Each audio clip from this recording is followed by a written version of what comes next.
पक्षी अंगणी उतरती ते का गुंतोनी राहती तैसे असावे संसारी जो वरी प्राचीनाची दोरी। प्रस्तुत प्राप्त प्रसंगी कीर्तन रूपी सेवेसाठी निवडलेला अभंग शांती ब्रह्मश्री एकनाथ महाराज यांचा चार चरणाचा अत्यंत महत्वाचा जीवाने संसारामध्ये कसं राहावं याचा दिग्दर्शन करणारा हा अभंग आहे। विठ्ठल विठ्ठल। स्वर्गीय गंगा भागीरथी सुशीलाबाई कारभारी काळे यांच्या प्रथम वर्षश्राद्धाच्या निमित्तानं संपूर्ण काळे परिवाराची सर्व आत्तेष्ट नातेवाईक, आपल्या करजगाव गावातील सर्व ग्रामस्थ मंडळी, गावातील सर्व भजनी मंडळी, सर्वांच्या पवित्र पावन उपस्थितीने आपण बाईंना आज एक वर्ष श्राद्धाच्या निमित्तानं श्रद्धांजली समर्पित करतो आहोत आणि त्या निमित्तानं भगवंताची काही सेवा घडावी, बाईंच्या उद्धाराचाही मार्ग मोकळा व्हावा या उद्देशानं ही कीर्तनाची सेवा हा संपूर्ण परिवार, आमचे असलेले परमस्नेही परमादरणीय डॉक्टर संजय कारभारी काळे आणि त्यांचेच छोटे बंधू आदरणीय विजयभाऊ कारभारी काळे, हे बाईंचे दोनही सुपुत्र, त्याचबरोबर बाईंच्या कन्या गंगा भागीरथी नीता राजेंद्र ढोकणे, हा संपूर्ण परिवार, या पूर्ण परिवारानं या ठिकाणी आईसाहेबांच्या श्राद्धाचा हा कार्यक्रम या ठिकाणी आयोजित केलेला आहे। आज आईंना जाऊन 1 वर्ष पूर्ण होतंय आणि वर्ष श्राद्धाचा विधी या ठिकाणी होऊन भगवंताचं काहीतरी स्मरण घडावं या उद्देशानं आपण सर्वजण एकत्रित आहोत। या कीर्तन सेवेसाठी उपस्थित असलेली सगळी वारकरी संप्रदायातील महानुभाव मंडळी, त्या बाजूला आपल्या गावातील सर्व टाळकरी मंडळी उभी आहेत, परिसरातील सर्व टाळकरी मंडळी उभी आहेत। संगीत विशारद आदरणीय हरिभक्तीपरायण प्रतीक महाराज काळे यांची उपस्थिती आजच्या कीर्तन सेवेसाठी आहे। आमच्या डाव्या बाजूला परम आदरणीय संगीत विशारद कैलास महाराज राजगुरू यांची उपस्थिती आहे। दोनही बाजूला महाराष्ट्रातील सुप्रसिद्ध मृदंगाचार्य उपस्थित आहेत। त्यामध्ये आमचे परम आदरणीय हरिभक्तीपरायण कृष्णा महाराज सुसे, उजव्या बाजूला आमचे परम आदरणीय परम मित्र आदरणीय सागर महाराज टेमक, हार्मोनियम वरती साथ करण्यासाठी आदरणीय परम मित्र गणेश महाराज या ठिकाणी आहेत। त्याचबरोबर गणेशवाडीची आमची सर्व टाळकरी मंडळी या ठिकाणी उपस्थित आहे। लांडेवाडीची सगळी टाळकरी मंडळी उपस्थित आहेत। त्याचबरोबर आमचे परम आदरणीय परम श्रद्धेय, ज्यांचं आमच्यावर पितृतुल्य प्रेम आहे, असे आमचे मोठे गुरुजी या ठिकाणी उपस्थित आहेत। गुरुजींचा खूप सहवास, परम आदरणीय परमपूज्य बनशीबाबांच्या सहवासात ज्यांचं जीवन गेलं, आदरणीय गुरुजीही या ठिकाणी उपस्थित आहेत। आपण सर्व आप्तेष्ट नातेवाईक सर्वांच्या सहकार्यानं पवित्र पावन उपस्थितीनं आज बाईंना आपल्याला श्रद्धांजली समर्पित करायची आहे।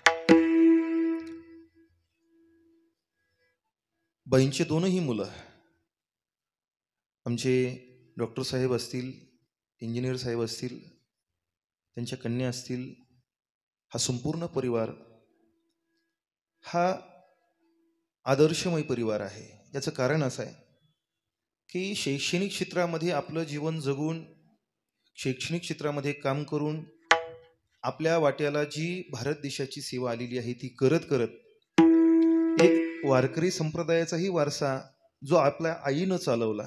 खरं तर डॉक्टर साहेब असतील, इंजिनियर साहेब असतील, यांचं वडिलांचं चित्र खूप लवकर हरवलेलं आहे। मला वाटतं 84 साली, बरोबर ना, 84 साली वडिलांचं चित्र हरवलं आणि नवरा गेल्यानंतर एका स्त्रीचं जीवन हे अतिशय संघर्षमय जीवन असतं आणि त्यातल्या त्यात जर आपत्ती असतील, मुलं असतील, तर त्या मुलांनाही वाढवायचं असतं, त्यांचंही शिक्षण करायचं असतं आणि त्याबरोबर काबाड कष्ट करून आपलं जीवन व्यतीत करत करत बाईंनी दोनही मुलांना शिकवलं. बरं, फक्त शिकवलं असं नाही तर उच्च शिक्षित अशा स्वरूपाचं दोघांनाही केलं. ताईसाहेबांचा विवाह केला. मला असं वाटतं त्यांची जावई आत्ताच 2 वर्षापूर्वी निवर्तलेली आहेत. आणि हे सगळा जो परिवार आहे हा शैक्षणिक क्षेत्रामध्ये आमच्या डॉक्टर साहेबांचं आदरणीय परमपूज्य श्रद्धेय भास्करगिरी बाबांची खूप सख्य आहे. दरवर्षी जातात देवगडला. खरं तर आजची जी कीर्तन सेवा होणार होती ती भास्करगिरी बाबांकडे गेले होते. बाबांच्या आज्ञेनं आजची कीर्तन सेवा ही परमश्रद्धेय वेदांताचार्य देवीदास महाराजांची सेवा होती आजची. पण तारीख देण्यामध्ये काहीतरी गोंधळ, तिथीचा काहीतरी लय झाला आणि त्यामुळं देवीदास महाराजांची ती सेवा ती परमकृपेनं आमच्याकडे आली. विठ्ठल असा हा आपल्या आईच्या पावलावर पाऊल ठेवून चालणारा संप्रदाय, हा परिवार. मला वाटतं बाईंनी आळंदीच्याही वाऱ्या केल्या, पंढरीच्याही वाऱ्या केल्या आणि त्या वाऱ्याचं फलित स्वरूप काय असेल तर आपल्या येणारी पुढची जी पिढी आहे ती पिढी उच्च शिक्षित असूनही संप्रदायाला मानणारी आहे, देवाला मानणारी आहे. खरं तर मी एक भाव कायम सांगत असतो आणि विशेष ज्यांचा उल्लेख करणं गरजेचं आहे ते आमचे परमस्नेही, परम आदरणीय, आमचे परमार्थ प्रेमी आदरणीय फलके सर, ज्यांच्याकडून आपल्या सगळ्यांना दर्शन, ज्यांच्याकडून ही सेवेचं आमंत्रण. मला वाटतं फलके सरांच्या बाई आत्या होत्या. हा अशा स्वरूपाचा तो संबंध आहे. आणि गणेशवाडी तर आमचं माहेरघर आहे, लांडेवाडी आमचं माहेरघर आहे. खूप वर्षापासून भागवत कथा तिथे होतात, कीर्तनही सेवा होतात. त्यामुळे आदरणीय फलके सरांच्या माध्यमातून आपल्या सगळ्यांच्या दर्शनाचा सुयोग. मुद्दा काय सांगतोय मी, हा जो परिवार आहे हा परिवार उच्च शिक्षित जरी असला तरी वारकरी संप्रदायामध्ये किंवा भगवंताच्या सेवेमध्ये रत असलेला परिवार आहे. बऱ्याच वेळेला असं होतं की शिक्षण झालेलं असतं आणि 4 पुस्तकं वाचली की माणसं देव मानायलाच तयार होत नाहीत. सध्याची परिस्थिती ही झाली आहे. जास्त शिक्षण झालेलं असतं, पुस्तकं 4च वाचलेली असतात, पण मग देव आहे की नाही हा प्रश्न अंतःकरणात येणार होतो.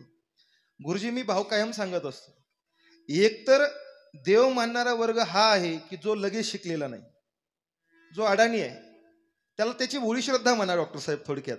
जो अगदी न शिकलेला वर्ग आहे तो श्रद्धेनं देवाला शरण जातो. आणि दुसरा जो उच्च शिक्षित आहे तो खूपच शिकलेला आहे तो देवाला शरण जातो. ज्याचं खूप शिक्षण झालेलं आहे आणि सगळं शिक्षण झाल्यानंतर हातामध्ये काय येत असेल, मी अतिशिक्षण म्हणतोय, अगदी म्हणजे सुनीता विल्यम्स ज्या अंतराळामध्ये बरेच काही दिवस आत्ता राहून आल्या, त्या आल्यानंतर त्यांचं स्टेटमेंट असं आहे की ज्या वेळेला मला असं वाटत होतं की माझं आयुष्य आता संपलंय, मी आता इथंच राहणार, त्यावेळेला त्यांच्यासोबत त्यांनी गणपतीची मूर्ती घेऊन गेलेल्या होत्या. त्यांनी सांगितलं ज्यावेळेला माझं धैर्य खचत होतं त्यावेळी मी त्या गणपतीच्या मूर्तीकडे पाहिजे आणि ती मूर्ती मला पुढे जाण्यासाठी प्रेरणा द्यायची. मुद्दा काय लक्षात घ्या, अति अशिक्षित आहे तो एकतर देवाला मानतो किंवा जो उच्च शिक्षित आहे तो देवाला मानतो. देवाला न मानणारे मधलेत. झोपले नाही ना तुम्ही? मधले जे धड शिकले नाहीत आणि ते अति शिकलेले नाहीत ते मधले आहेत महाराज. म्हणून परमात्मा मानणं, संप्रदाय मानणं ही अति आपण विज्ञानाच्या दृष्टिकोनातून जरी विचार केला तरी परमात्मा शक्ती ही अदृश्य रूपानं कार्यरत करत असते. आणि जो अत्यंत श्रद्धेनं तिथं भाव ठेवतो, श्रद्धा ठेवतो, त्याच्या अंतःकरणामध्ये ती शक्ती काम करत असते. आणि म्हणून हा जो परिवार आहे हा भगवंताला मानणारा आहे, भगवंतावर श्रद्धा ठेवणारा परिवार आहे. आणि आपल्या आईच्या श्राद्धाच्या निमित्तानं काहीतरी भगवंताची सेवा घडावी. बऱ्याच जणांच्या अंतःकरणामध्ये हा प्रश्न असतो की बाबा हे का करायचं असतं, कशासाठी करायचं असतं. गुरुजी काय कारण आहे ना, विधी झाला, विधी झाला की काम झालं. कीर्तन कशासाठी करायचं, प्रवचन कशासाठी करायचं, भजन कशासाठी करायचं. कीर्तन केलं नाही तरी चालणार नाही का करायचं. श्राद्धाला कीर्तन का करायचं, श्राद्धाला प्रवचन का करायचं, विधी होतोच ना. बरं, काही काहींचं डोक्यात हा भ्रम आहे, विधी तरी का करायचा, गेलाय माणूस, आता जो गेला तो गेला, त्याच्यासाठी काय करायचं. एक वाक्य सांगतो आपल्याला, आपल्या भारतीय हिंदू सनातन धर्मामध्ये या शरीराने देह ठेवला की शरीराने देह ठेवल्यानंतर जीव तसाच शिल्लक असतो ही आपली मान्यता आहे. कारण जीवाला मारता येत नाही. जे नैनम छिंदंती शस्त्राणी नैनम दहती पावकहान चैनं क्लेदयन्ते अपूर्ण शोचेती मारुतः. गीतेमध्ये परमात्म्यानं सांगितलं या देहाला जाळता येत नाही, या जीवाला मारता येत नाही, याला काटता येत नाही, याचं काहीच करता येत नाही. मग हा देहाने या जीवाने देह ठेवल्यानंतर देह समर्पित केला जातो. कुणाला केला जातो त्याचंही चिंतन खूप मोठं आहे. देह हा उसना, तुकोबारांची भाषा आहे, देह हा उसना आणिला पाचाचा. पंचतत्वाचा हा देह आणलेला असतो आणि जसा पंचतत्वाचा तो येतो तसा पंचतत्वामध्ये तो विलीन केला जातो. ही आपल्या हिंदू धर्माची पद्धत आहे. आपल्या फक्त हिंदू धर्मामध्येच पंचतत्वामध्ये देह विलीन केला जातो. जी 5 तत्व सांगितलीत ना गुरुजी, त्या 5ही तत्वामध्ये आपला देह विलीन होतो. मी सांगतो आपल्याला, वायू तत्वामध्ये निघून जातो. आपला जो प्राण आहे तो वायू तत्वामध्ये निघून जातो, म्हणजे वायू तत्वाला समर्पित होतो. पृथ्वी, आप, तेज, वायू आणि आकाश. तुम्ही पहा, आपला देह जाळला जातो, त्याचं दहन केलं जातं. दहन केलं जातं म्हणजे अग्नी तत्वाला तो दिला जातो. रक्षा निर्माण होते, ती रक्षा कुठं वाहतो आपण? तीर्थक्षेत्रामध्ये. तिथं गेल्यानंतर जलतत्वामध्ये समर्पित केला जातो. वायू तत्वामध्ये त्याची आगीचं रूपांतर वायूत होतं, वायू तत्वामध्ये जातो, आकाशामध्ये जातो. त्या पंचतत्वामध्ये त्या देहाचा विलीन केलं जातं. म्हणून तुकोबारांच्या देहा उसने आणलेला पाचा शेखी ज्याचा त्याशी समर्पिला. मग देहाने जीव ठेवल्यानंतर तो जीव तसाच शिल्लक राहतो आणि त्या जीवाचं पुढे काहीतरी मार्गक्रमणा त्याची असते. ती मार्गक्रमणा करत असताना ती कशा पद्धतीनं केली जाते, आपल्या शास्त्रामध्ये त्याचा विचार असा आलेला आहे की ज्या वेळेला तो देह जीव ठेवतो त्यावेळेला तो जीव देह ठेवल्यानंतर 3 दिवस त्या जीवाला आपला उंबरठा ओलांडण्याची परवानगी नसते, परमिशन नसते. 3 दिवसापर्यंत त्या जीवाला आपल्या ज्या घरात त्याचं वास्तव्य झालेलं आहे त्याच्या त्या उंबरठ्यातच त्याला थांबावं लागतं. उंबरठा ओलांडून जाता येत. मग त्या उंबरठ्याच्या आतमध्ये 3 दिवस, त्याच्यानंतर 3ऱ्या दिवशी आपल्याकडे एक विधी असतो. कशाचा विधी? सावडण्याचा. आपल्याकडे सावडण्याचा विधी म्हणतात. 3 दिवसानंतर अस्थि विसर्जन झालं की 3 दिवसानंतर त्या जीवाला उंबरठा ओलांडून पंचक्रोशीमध्ये भ्रमण करता येतं. पंचक्रोशीमध्ये तो जीव भ्रमण करतो. त्यानंतर दशक्रिया विधी होतो. दशक्रियेनंतर दशक्रियेला पिंडदान केलं जातं. पिंडदान झालं की त्या देहाला, त्या जीवाला पुढच्या प्रवासाला परवानगी भेटते. तो प्रवास पूर्ण नसतो, पुढची योनी प्राप्त होत नाही. 1 वर्षापर्यंत तो जीव भ्रमण करत राहतो. पुढचा प्रवास जशा पद्धतीनं असेल त्याचं कर्म त्या पद्धतीनं तो भ्रमण करतो. म्हणून आपल्याकडे दर महिन्याला महिना जीव घालण्याची पद्धत आहे. दर महिन्याला नैवेद्य ठेवण्याची पद्धत आहे. हे कशासाठी ठेवायचं? त्या सूक्ष्म जीवाला ते अन्न प्राप्त झालं पाहिजे म्हणून महिना केला जातो. आणि ज्या वेळेला श्राद्ध विधी होतो त्या श्राद्ध विधीच्या दिवशी विधी पूर्ण होतो. विधी पूर्ण झाल्यानंतर त्या विधीचा जो नैवेद्य असतो तो पाण्यामध्ये तर्पण केलं जातं, तो सोडला जातो. आणि ज्या वेळेला पाण्यामध्ये तो नैवेद्य जातो त्यावेळेला त्याच्या कर्माचा हिशोब होतो. त्या जीवाच्या कर्माचा हिशोब होतो. त्याच्या जीवनामध्ये काय असेल, पापकर्म जास्त आहे का, नरकाची प्राप्ती, पुण्यकर्म जास्त आहे का, स्वर्गाची प्राप्ती. आणि जर दोन्ही समसमान असेल तर पुन्हा मनुष्य देह त्याला प्राप्त घ्यावा लागतो. मग आता मुद्दा जो मुख्य मी या ठिकाणी उपस्थित केला होता की श्राद्धाला हे सगळं का करायचं, कीर्तन काय करायचं, विधी आहेच ना. पण विधी करत असताना ज्यावेळेला आपण विधी करतो त्यावेळेला विधी करणं हे कर्मशास्त्र आहे. कर्मशास्त्र हे खूप सूक्ष्म आहे महाराज.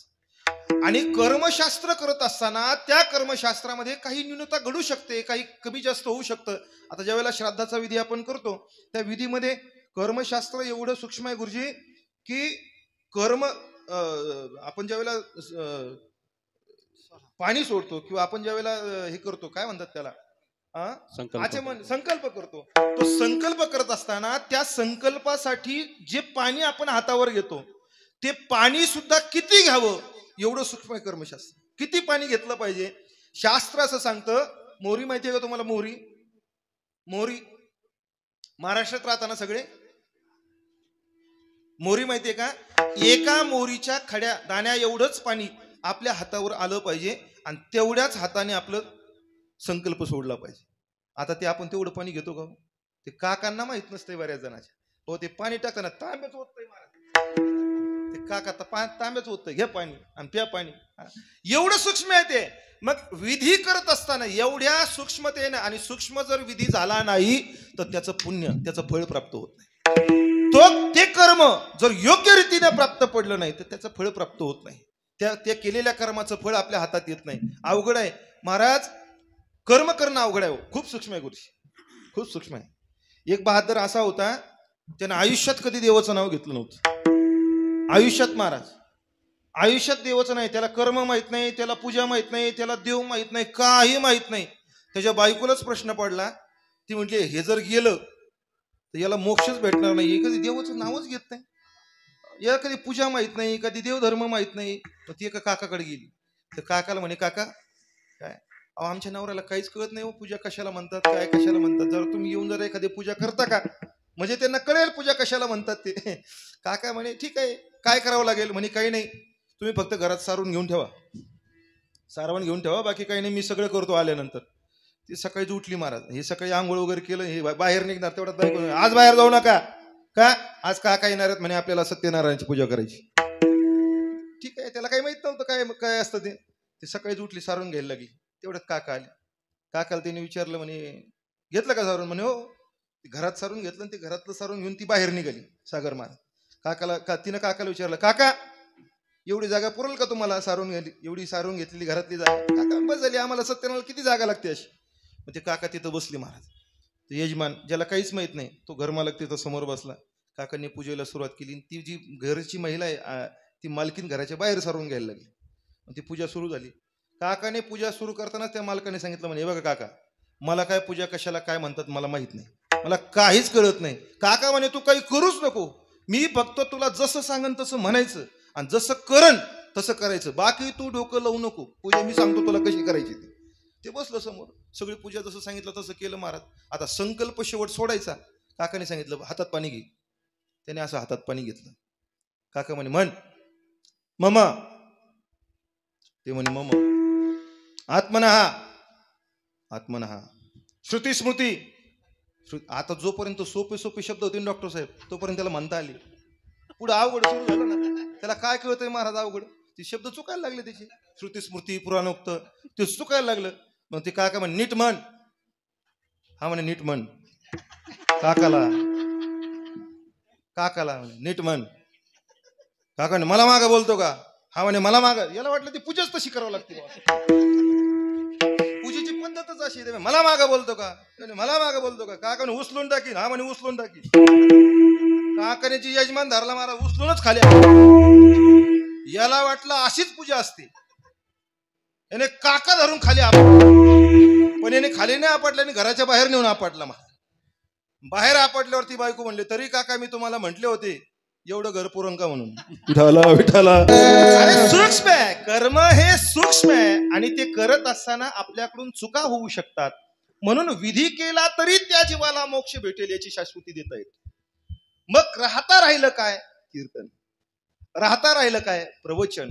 याचं कारण जर कर्मामध्ये सूक्ष्मता निर्माण झाली, जर त्या जीवाच्या कर्मामध्ये किंवा जीवन जगत असताना जर त्याच्याकडून पापकर्म झालेलं असेल आणि ते पापकर्म झालेलं असताना जर मोक्षामध्ये काही अडथळा निर्माण होत असेल तर जाता जाता की होत नाही त्या जीवाच्या कानावर भगवंताचं नामस्मरण पडावं, भगवंताचं चिंतन पडावं आणि जाता जाता जरी देवाचं नाव त्या जीवाच्या कानावर पडलं तरी त्याला मोक्ष होतो. विठाला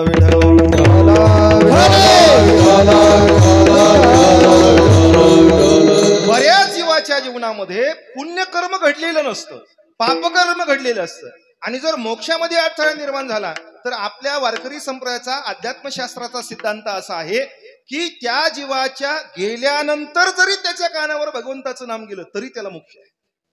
तुम्ही म्हणाल गेल्यानंतर कुठं मोक्ष भेटत असतो का. आहे ना महाराज. श्रीमद भागवतामध्ये गोड कथा आलेली आहे. श्रीमद भागवतामध्ये आत्मदेव नावाचे ब्राह्मण होते आणि पुत्रप्राप्ती होत नव्हती म्हणून दुःखी होते. आता काय करावं काही कळेना, आत्महत्याच करावी असं वाटलं म्हणून जंगलात गेले. तिथं एका महात्म्याचं दर्शन झालं. दर्शन घेतलं. दर्शन घेतल्यानंतर त्यांनी सांगितलं म्हणे महात्मन अहो मला पुत्रप्राप्ती होत नाही, दुःखी जीवन आहे, आत्महत्या करावीशी वाटते. त्या महात्म्यानं सांगितलं भल्या माणसात तुला पोरग नाही ते नशिबाय नाहीस तू. ज्यांना मुलं आहेत त्यांची परिस्थिती बघ कशी आहे. अरे बरं आहे बाबा नाही तुला आत्महत्या, अहो चांगलं भगवंताचं चिंतन कर, नामस्मरण कर, जीवनाचा उद्धार करून घे, कशाला पाहिजे तुला. ते म्हणे नाही नाही नाही नाही, अरे तुमचं दर्शन झालं आता मला मुलगा झाल्याशिवाय राहणार नाही, काहीतरी करा मला मुलगा झाला पाहिजे. कथा भाग सगळ्यांना माहिती, मी विस्तार करणार नाही. एक फळ घेतलं आणि त्या आत्मदेवाला दिलं. ते फळ त्यानं पत्नीकडे आणलं, त्या पत्नीला दिलं. पत्नीला सांगितलं आता तू हे फळ खा. म्हणजे आपल्याला तिचा काही बाबावर विश्वास नव्हता मला. ती म्हणली काही बाबा येतात आणि काही फळ देतात, तुम्ही गुजरातला जाऊन आले का काय? अहो असं फळ खाऊन कुठं पोरग होत असतं का? त्याने सांगितलं अरे बाबा संतांनी दिलेला आशीर्वाद आहे, घे. तिचा विश्वास नव्हता. तिनं ते फळ घेतलं आणि एका गाईला चारवलं. गाईनं ते फळ खाल्लं आणि तिच्या बहिणीला जी मुलं होणार होतं ते मुलगा तिनं घेतलं.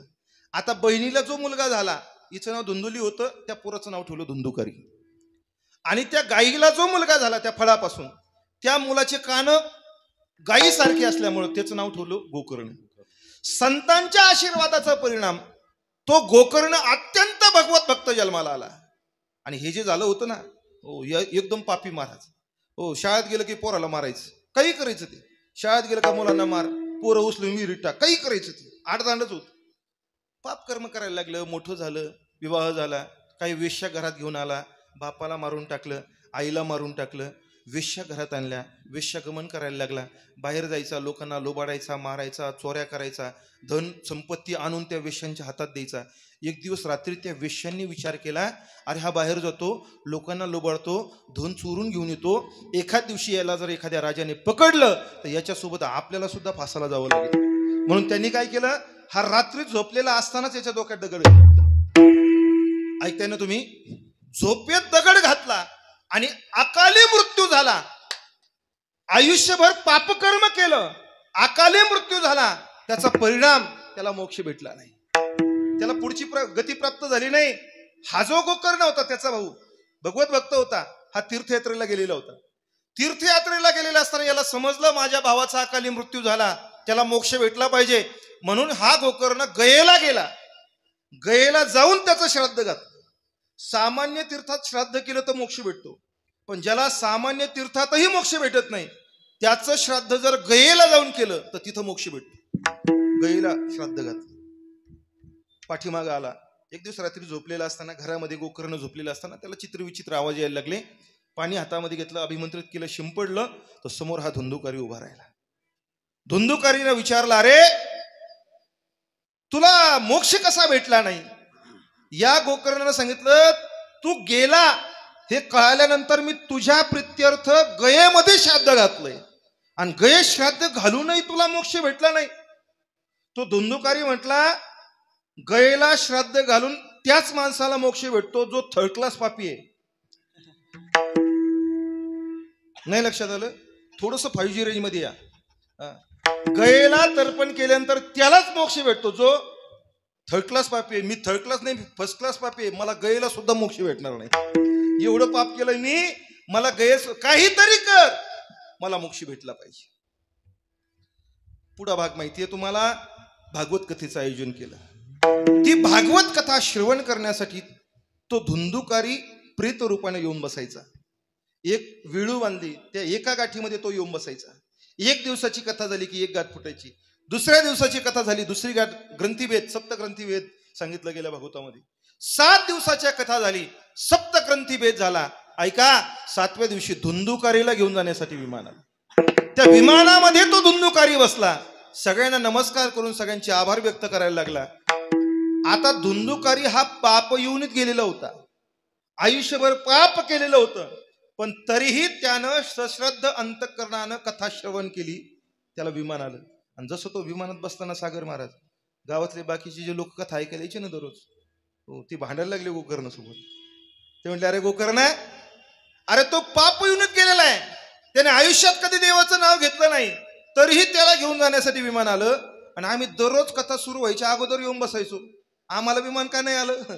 त्यावेळेला त्या गोकर्णानं सांगितलेला विचार आहे. तो म्हटला, श्रवणस्य विभेदेन फलभेदोत्र संस्थितः. श्रवणामध्ये भेद निर्माण झाला म्हणून फलामध्ये भेद निर्माण झाला. जसं ऐकायला पाहिजे तसं त्यानं ऐकलं, तुम्ही ऐकलंच नाही. हो, म्हणून श्रवण करत असताना आता हे श्रवण केल्याबरोबर माझा उद्धार होणार आहे या भावनेनं श्रवण केलं तर उद्धार आहे. धुंदुकारीचा उद्धार झाला का? कारण त्याला माहिती होतं ही कथा जर मी श्रवण केली नाही तर माझा उद्धार परत होणार नाही. म्हणून पाप योनीत गेलेला धुंदुकारी गेल्यानंतर सुद्धा त्याच्या कानावर भगवंताचं चिंतन गेलं, त्याचा उद्धार झाला.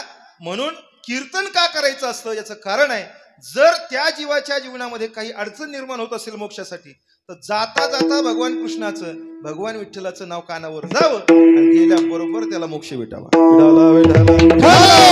जन्म आणि मृत्यू याच्या मधला जो काळ आहे याला आपण जीवन असं म्हणतो. आणि हे जीवन हे दोनही कर्मांनी मिश्रित जीवन असतं. हे पुण्यकर्मानेही मिश्रित असतं, पापकर्मानेही मिश्रित असतं. इथं जन्माला आलेला कोणताच जीव परफेक्ट कधी जन्माला येत नाही महाराज. इथं मी कीर्तनकारा सगळं बोलतो, इथं पुण्यही केलं जातं, इथं पापही केलं जातं, आणि या मिश्रणाने जे तयार झालेलं असतं त्याला जीवन असं म्हणतात. मग हे जीवन जगत असताना कर्म तयार होतं, आणि जे कर्म तयार होतं त्या कर्माचं संचित निर्माण होतं. मग हे कर्म कसं करायचं हे आपल्यावर अवलंबून आहे. हे कर्म जर पुण्य कर्म असेल तर त्याचं संचित चांगलं निर्माण होतं, आणि हे कर्म जर पाप कर्म असेल तर त्याचं संचित वाईट निर्माण होतं. ज्या पद्धतीनं तो जीव जीवन जगतो त्या पद्धतीनं त्याचं कर्म तयार होतं. आता ऐका, जसं कर्म जीव करतो त्या कर्माचं संचित निर्माण होतं, आणि जसं संचित निर्माण होतं त्या संचितानुसार त्याला पुढची गती प्राप्त होत असते. जे कर्म आपण निर्माण करतो ते कर्म भोगण्यासाठी पुन्हा त्याला मनुष्य देह घ्यावा लागतो. कर्म जसं निर्माण होतं त्या पद्धतीनं ते भोगावंच लागतं. नाथ महाराज गोड उपदेश करतात. नाथ महाराज म्हणतात, जीवाने जसं कर्म केलं ते कर्म त्याला भोगावंच लागतं. केले कर्म झाले त्याची भोग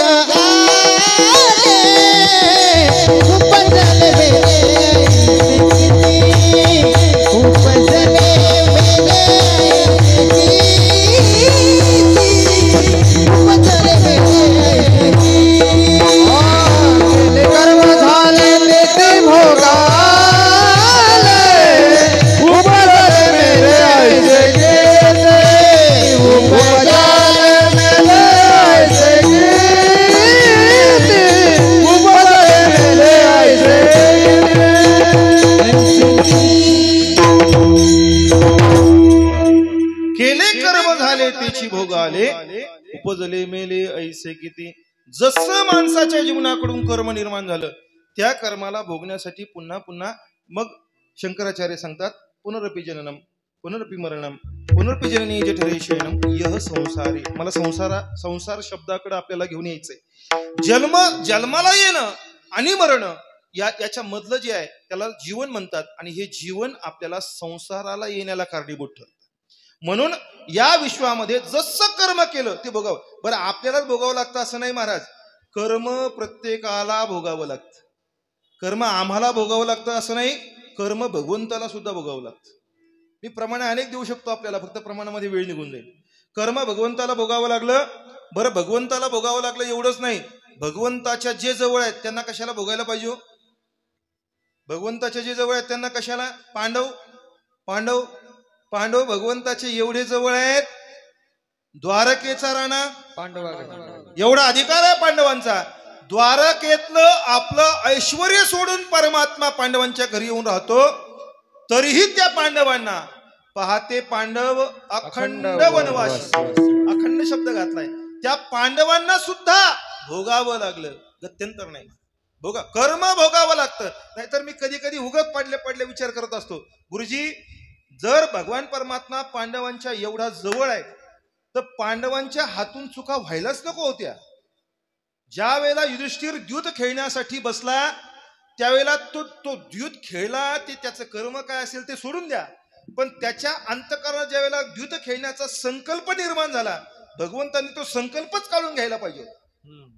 जर एवढा भगवान परमात्मा पांडवांच्या जवळ होता तर भगवंताने त्याच्या अंतःकरणातला तो संकल्पच काढून घ्यायला पाहिजे होता. पण एक सिद्धांत आपल्या हातात देतो, भगवान परमात्मा कुणाच्याही कर्मामध्ये इंटरफेअर करत नाही. विठाला विठाला. सगळे कीर्तनकार सिद्धांत सांगतात, जर भगवंताची भक्ती केली तर परमात्मा त्या भक्तासाठी धावून येतो. पण मी बुद्धा सांगतो, परमात्मा धावून येतो पण कधी येतो? कर्म भोगून झाल्यानंतर येतो. कर्म करत असताना भगवान परमात्मा त्या कर्मात दखल घेत नाही. करूच शकत नाही. तो असं करूच शकत नाही. किती उदाहरण सांगू. द्रौपदीसाठी देव आला की नाही? द्रौपदीसाठी आला, पण कधी आला? वस्त्र हरण झाल्यानंतर आला. तसा येत नाही. गजेंद्रासाठी तो आला, पण कधी पाय पकडण्यानंतर आला. तो अगोदर येऊ शकत नाही. का? याचं कारण आहे, प्रत्येकाचं कर्म त्याला त्याला भोगावं लागतं. कर्म भोगून झाल्यानंतर भक्तासाठी तो येत असतो. अगोदर तो त्या कर्मामध्ये तो कधी हस्तक्षेप करत नाही. जर एखाद्या जीवाच्या कर्मात भगवंताने हस्तक्षेप केला तर ही सृष्टीत चालू शकत नाही. महाराज विठाला विठाला म्हणून केलेलं कर्म प्रत्येक पांडवांना भोगावं लागलं. अहो, पांडव सोडून द्या, भगवान परमात्म्याची स्वतःची पत्नी, तिला ही कर्म भोगावं लागलं. किती उदाहरण देऊ आपल्याला. प्रभू रामचंद्रांच्या पत्नी सीता माता, त्यांचं जीवन जर आपण समोर घेतलं तर आपलं एक वाक्य लक्षात येईल. ज्या सीता माता, अहो एवढ्या मोठ्या लोकांना कर्म भोगावं लागतं आणि आमच्या जीवनात थोडं मागे पुढे झालं का माणसं म्हणतात देव ऐका नाही. सीता माता ज्या भगवान प्रभू रामचंद्रांच्या स्वतःच्या पत्नी आहेत, त्यांचं चरित्र थोडस रामायणातून बाजूला काढा. रामायण खूप ऐकलंय आपण, सांगणाऱ्यांनी खूप सांगितलं, ऐकणाऱ्यांनी खूप ऐकलं. पुढे बोलू का गुरुजी? सांगणाऱ्यांनी रडू रडू सांगितलं, ऐकणाऱ्यांनी रडू रडू ऐकलं, पण आपल्या हातात काहीच नाही आणखी. विठाला अरे प्रभू रामचंद्रांच्या पत्नी सीता माता, त्यांच्या विवाहोत्तर विवाहाच्या पूर्वीचं जीवन जर थोडस रामायणातून बाजूला काढलं तर आपण लक्षात घ्या. ज्या सीता माता रस्त्याने निघाल्यानंतर त्या चालत असताना त्यांच्या समोर फुलाच्या पाकळ्या अंथरल्या जायच्या. का? कारण सीतेचं पाय जर जमिनीवर पडले त्या सीतेच्या पायाला इजा होऊ शकतात. म्हणून सीता मातेनं आपला पाय कधीही आयुष्यात जमिनीवर ठेवला नाही. एवढं ऐश्वर्यात एवढं अलबेल जीवन सीता मातेचे विवाहाच्या पूर्वीच. पण ज्या क्षणी त्यांचा प्रभू रामचंद्राशी विवाह झाला त्याच्या नंतरच त्यांचं जीवन पहा. काय जीवन आहे हो महाराज. लग्न झालंय कुणाशी? अयोध्याधीश प्रभू रामचंद्रांशी. त्या सीता मातेच्या जीवनात एक तरी दुःख पाहिजे का? अहो, दुःखाचा लवलेशही त्यांच्या जीवनात नको होता. पण लग्न झालं आणि दुसऱ्याच दिवशी वनवास. मी दुःख सांगतोय सीता मातेचं. दुसऱ्याच दिवशी वनवासाला जावं लागलं. बरं ठीक आहे, वनवासाला गेल्या. वनवासाला जाऊन आपल्या इथं नाशिकला आल्या, तिथं पंचवटीला आल्या. पंचवटीला राहायला लागले. तिथं थोडस सुख नको का? अजिबात नाही. तिथं सुख नाही महाराज. तिथं रावण आला, रावण घेऊन गेला. रावण गेला, तिथं सुख आहे का?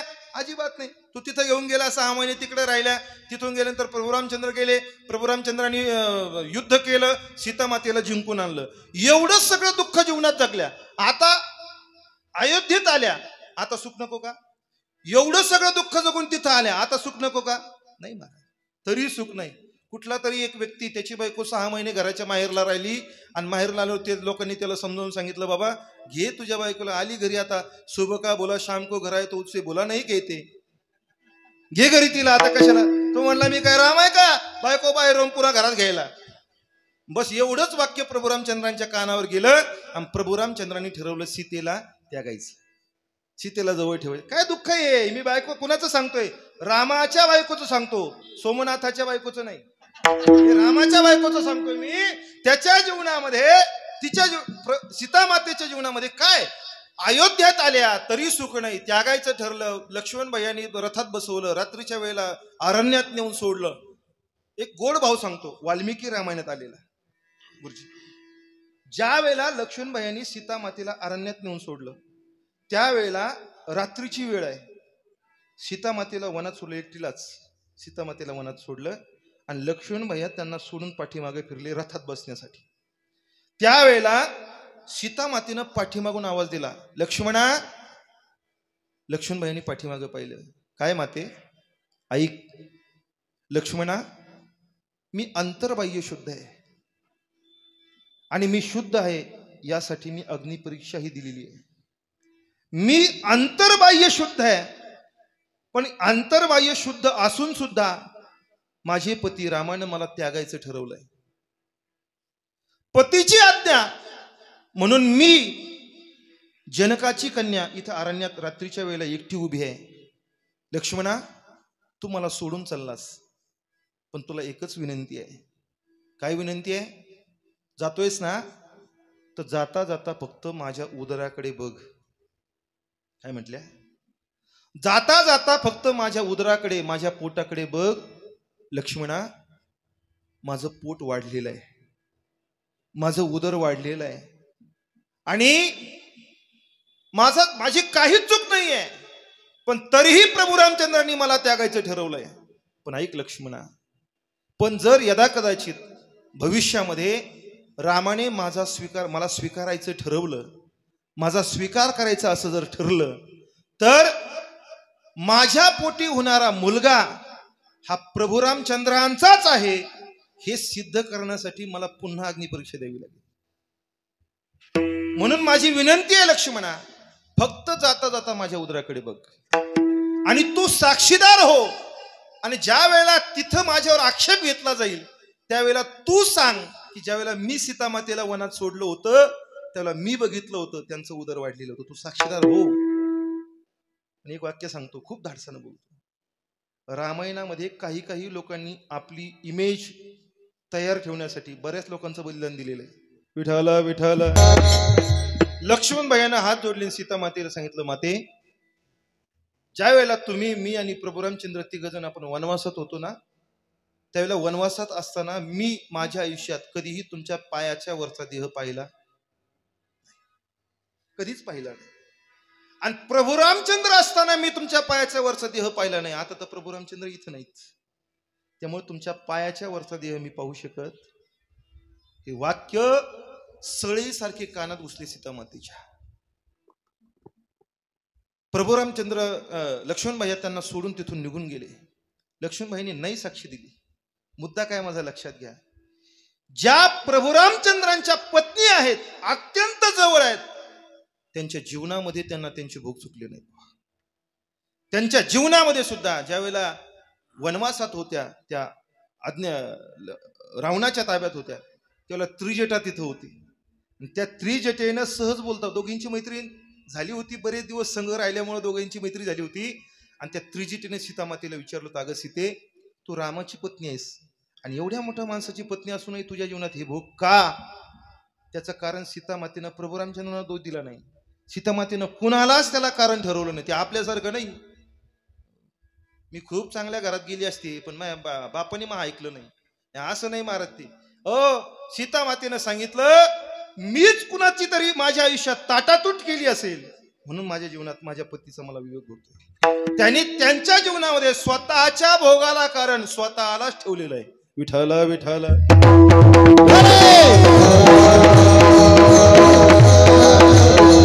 आमच्या आयुष्यामध्ये आम्ही जे भोग भोगतो त्या भोगाला कारण फक्त आमचं कर्म असतं, दुसरं कोणीच नसतं. म्हणून जगद्गुरु तुकोबरांचं जीवन आपण पहा. जगद्गुरु तुकोबरांच्या जीवनामध्ये जे जे भोग त्यांना प्राप्त झाले, जेवढं दुःख प्राप्त झालं, त्या सगळ्या दुःखाला कारण तुकोबरांनी स्वतःचं कर्म ठेवलेलं आहे. मी स्वतः कारण आहे. सगळे भोग तुकोबरांनी आनंदाने भोगले. तुकोबरांनी सगळं दुःख आनंदाने भोगलं. कारण का? जर जीवनामध्ये सुख असेल, जर जीवनामध्ये दुःख असेल, तर ते भोगणं हे आमचं कर्तव्य असतं. त्याला परमात्मा काहीही करू शकत नाही. विठाला विठाला. बऱ्याच वेळेला असं होतं, सगळं चांगलं असतं आणि अचानक एखाद्या प्रिय व्यक्तीचा वियोग होतो. तुकोबरांचं काय गेलं नाही हो सांगा ना. तुकोबरांची बायको गेली, तुकोबरांचा मुलगा गेला, तुकोबरांचे वडील गेले. आणि हे म्हातारपणात गेलेलं नाहीये, हे सगळं तारुण्यात घडलेल्या घटना. तारुण्यात तुकोबरांचे अतिप्रिय असलेले 2 पत्नी होत्या तुकोबरांच्या. तुकोबरांतात खूप गोड प्रमाणात तुकोबरांचे. दुष्काळे आटिले द्रव्य नेला मान, स्त्री एकी अन्न करता मेली. काय परिस्थिती असेल जगद्गुरु. ज्या तुकोबरांच्या 4 अभंगावर आमचे 35 लाखाचे बंगले, त्या तुकोबरांचं सांगतो. त्या तुकोबरांची पत्नी अन्न करता मरते, यापेक्षा काय कर्म असलं पाहिजे सांगा. तुकोबरांतात स्त्री एकी अन्न करता मेली. खायला भाकर नव्हती घरात, अन्न करता तुकोबरांची पत्नी मरते, यापेक्षा काय पाहिजे. तुम्ही या 10-5 वर्षात कधी ऐकले का सागर महाराज एखाद्या महाराजाची बायको खायला नाही म्हणून मेली? खाऊन बऱ्याच जणांच्या मेल्या. अरे नाही ना महाराज. जगद्गुरु तुकोबरांच्या जीवनामध्ये हे भोग, हे कर्म हसत हसत तुकोबरांनी स्वीकारले. बरे झाले देवा निघाले दिवाळे, बरे या दुष्काळे पीडा केली, बरे झाले देवा बाईल कर्कशा. एक तुकोबरांची पत्नी तुकोबरांना शिवाय द्यायची तरी तुकोबर बरं झाले म्हणायचे. का कर्म आहे ते भोगणं, मला माहिती आहे, मला ते भोगावंच लागेल. आणि शहाणी माणसं परिस्थितीला कधीही दोष देत नसतात. शहाणी माणसं जी परिस्थिती आली ती सहर्ष स्वीकारत असतात. कारण का त्यांना माहिती आहे माझं कर्म मी भोगतोय, जरी ही परिस्थिती माझ्या जीवनात येते. तर मोठ्या माणसाची लक्षणच तीच असतात ना. मोठी माणसं आपल्या जीवनामध्ये आलेलं सहर्ष स्वीकारत असतात. ते तुकोबरा म्हणतात माझ्या जीवनात माझी बायको मला शिव्या देते, मला खवळते, बरं बरं आहे, ते बरं आहे, चांगलं कारण माझं कर्म आहे.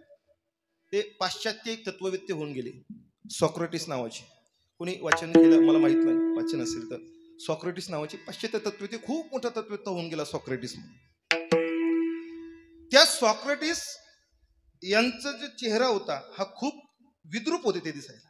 बऱ्याच वेळेला विद्वान माणसं चांगलेच दिसतील असं नसतं, विद्रूप होते दिसायला. कुणीतरी त्या सॉक्रेटिसांना असं विचारलं, म्हणे सॉक्रेटिस तुमचं हे चेहरा एवढा विद्रूप का झाला? ते म्हणले मी जन्मतः असा विद्रूप नाहीये. म्हणे त्याचं कारण आहे, मी विद्रूप झालो याचं कारण एकदा राग माझ्या बायकोनं माझ्या चेहऱ्यावर उकळतं पाणी फेकलं होतं. काय म्हणले ते? एकदा राग माझ्या बायकोनं माझ्या चेहऱ्यावर उकळतं पाणी फेकलं होतं. ते लोक सॉक्रेटिसला म्हणले सॉक्रेटिस अहो मग एवढी रागीट बायको करायचीच कशाला? एवढी रागीट बायको कशाला करायची? सॉक्रेटिस म्हणले मी जाणून बुजून रागीट बायको केली. का केली? त्यांचं उत्तर खूप गोड आहे. त्यांनी जाणून बुजून रागीट बायको केली याचं कारण असं आहे, जो हिच्याशी संसार करू शकतो तो विश्वातलं कुठलंही दुःख पोचू शकतो. जीवनात आलेली परिस्थिती ही सहर्ष स्वीकारता आली पाहिजे. कर्म भोगणं म्हणतात त्याला. कर्म भोगाव सहर्ष स्वीकारता आलं पाहिजे. माझ्या जीवनात सुख येत असेल तेही भगवंताच्या इच्छेने, माझ्या जीवनात दुःख येत आहे तेही भगवंताच्या इच्छेने येतं. सुख असेल त्याची इच्छा, दुःख असेल ते त्याची इच्छा. माझ्या जीवनात जे होतंय ते भगवंताच्या इच्छेने होतं. हो ठेविले अनंते चित्ती असू द्यावे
चित्ती असू काय असेल ते. माझ्या जीवनामध्ये प्राप्त झालेलं सुख असेल, माझ्या जीवनात भगवंताची इच्छा आहे आणि या भगवंताच्या इच्छेनं आपल्या जीवनात प्राप्त होणार सगळे भोग आपण सहर्ष स्वीकारले पाहिजे. आता हा जो परिवार आहे, काळी परिवार, डॉक्टर साहेब असतील, इंजिनियर साहेब असतील, आमच्या ताई साहेब असतील, 1 वर्षापूर्वी यांच्या जीवनातलं मातृछत्र हरपलं. खरं तर दुःख जीवनामध्ये भोगणं या परिवारानं लहानपणापासूनच शिकलेले आहेत. वडील खूप लहानपणात गेलेत, पण आईचं छत्र. आई असं आहे महाराज, ही माणसं आईबद्दल हे कार्य करतात. बऱ्याच वेळेला असं होतं आपण एवढे सुशिक्षित झालोय, आता एवढे शिकलोत, आता आपण आईला आई सुद्धा म्हणायला तयार नाहीत, बापाला बाप सुद्धा म्हणायला तयार नाहीत. एवढी परिस्थिती अवघड झालेली आहे सध्या. माणसं जेवढी शिकतात ना महाराज तेवढी उगतात. अवघड आहे, खूप अवघड आहे. पण आईच्या बद्दल श्रद्धा ही अंतःकरणात ठेवून काम करणं, तिची श्रद्धा, तिची इच्छा पूर्ण करणं हे हरवलंय आता. ठीक आहे, ते दुःख त्यांच्या जीवनात आलं, वर्षापूर्वी आलं, पण हे भोगणं आणि हे दुःख सहन करणं हे फक्त आपल्याला परमात्म्याची भक्ती शिकू शकते. परमात्म्याची भक्ती काय लगेच आपण देवाचं नामस्मरण केलं, देवाचं दर्शन घेतलं म्हणजे काय देव काय उद्याच आपल्या घरी येऊन राबणार नाही? तेवढा परमार्थ आपला नाही महाराज. तेवढा परमार्थ आपण आपल्या जीवनात करू शकत नाही. नाथ महाराजांच्या घरी देव राबला तेवढा देव आपल्या घरी काय लोकांना सध्या असं वाटतंय महाराज एक दिवस हरिपाठ घेतला का दुसऱ्या दिवशी देवाने कायम करावं घरी येऊ. अजिबात नाही. भक्ती आपण केलेली भक्ती परमात्म्याला आपल्या घरी घेऊन येणार नाही. पण सांगू आपण केलेली भक्ती जीवनात आलेल्या दुःखाला सामोरं कसं जायचं हे शिकवत असते. सगळ्यात मोठी इच्छाशक्ती माणसाच्या अंतःकरणामध्ये दुःखाला सामोरं जाण्याची ताकद फक्त भक्तीमध्ये. ती भक्ती ती सहनशीलता आपल्या अंतःकरणात देत असते. म्हणून येऊ द्या माणसं जीवनामध्ये येतात निघून जातात पण ही भगवंताचीच इच्छा आहे हे सहर्ष स्वीकारणं. त्यांचं जोपर्यंत आईसाहेबांचं प्रारब्ध जोपर्यंत होतं तोपर्यंत त्या राहिल्या. त्यांच्या जीवनात त्यांना जेवढं कार्य करता आलं जे कर्म त्यांच्या भोगामध्ये होतं ते त्यांनी केलं आणि ज्या दिवशी त्यांचं प्रारब्ध संपलं त्या दिवशी भगवंताची इच्छा म्हणून त्यांना इथून निघून जावं लागलं. नाथ महाराज म्हणतात आपल्यालाही तेच करायचंय. आपल्याला काय करायचंय. एखादा पक्षी आता आईसाहेब गेल्यात म्हणून इथं पक्षी शब्द मी उच्चारत नाही सहज. आता आपला भाव मी आईसाहेबांकडे लावतो माझ्या अंतःकरणातला. एखादी पक्षीने इथे येते. पक्षी माहितीये का आपल्या जुन्या काळामध्ये धान्य वाळवलं जायचं. ते वाळवण घराच्या समोर ठेवलं जायचं. घराच्या समोर ते वाळवण ठेवलं की जो पक्ष्यांचा थवा असा उडायचा आकाशातून त्यातल्या काही पक्ष्यांचं लक्ष त्या वाळवणाकडे त्या धान्याकडे जायचं आणि त्या धान्याकडे गेलं की ते पक्षी ते तिथं उतरायचे. शेतकरी माणसं पण असे उदार होते महाराज. जुने शेतकरी त्या पक्ष्यांना हाकलून लावत नव्हते. शेतकरी उदारच असतो. ते पक्षी ते हाकलून लावत नव्हते. मग ते पक्षी तिथे यायचे आणि ज्या पक्षाला जेवढं अन्न ग्रहण करता येईल तेवढं ते ग्रहण करायचे. ते पक्षी चोचीमध्ये ते अन्न उचलायचे टिपायचे त्याला. पण गंमत सांगतो तुम्हाला चोचीमध्ये त्या अन्नाला उचलत असताना ते पक्षी असा कधीच विचार करत नव्हते की माझ्या पुढच्या पिढीला अन्न पुरलं पाहिजे. अजिबात नाही. पक्षी अन्न किती घ्यायचे. आज माझी पोट भूक भागली पाहिजे एवढंच अन्न उचलायचं आणि तेवढंच अन्न ग्रहण करायचं. आणि पक्षी तिथं मुक्काम करत नव्हते. पक्षी निघून जात होते. आता ऐका ही जी पक्षी आहे ना ही जी पक्षीनी ना कोण बाई ही पक्षीनी इथं आली. इथं आल्यानंतर जेवढं कर्म आहे दाणे म्हणजे कर्म ते कर्म तिनं ग्रहण केलं. कर्म भोगलं आणि भोगल्यानंतर ज्या वेळेला तिचं भोगणं संपलं त्यावेळेला ती पक्षीनी सहज उडून निघून गेली. ती पक्षीनी इथं थांबली नाही. नाथ महाराज अभंगाच्या पहिल्या चरणात सांगतात पक्षी अंगणी उतरती पक्षी अंगणी उतरती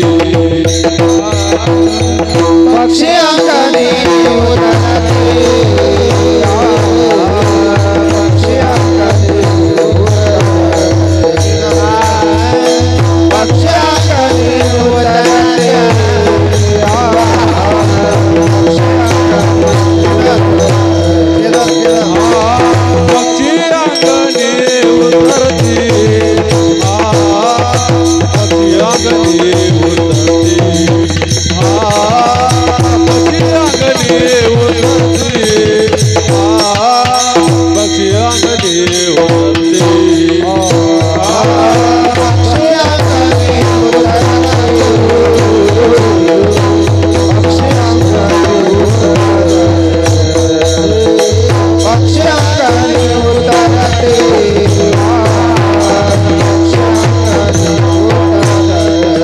Yeah.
पक्षी अंगणी उतरती ते का गुंतोनी राहती.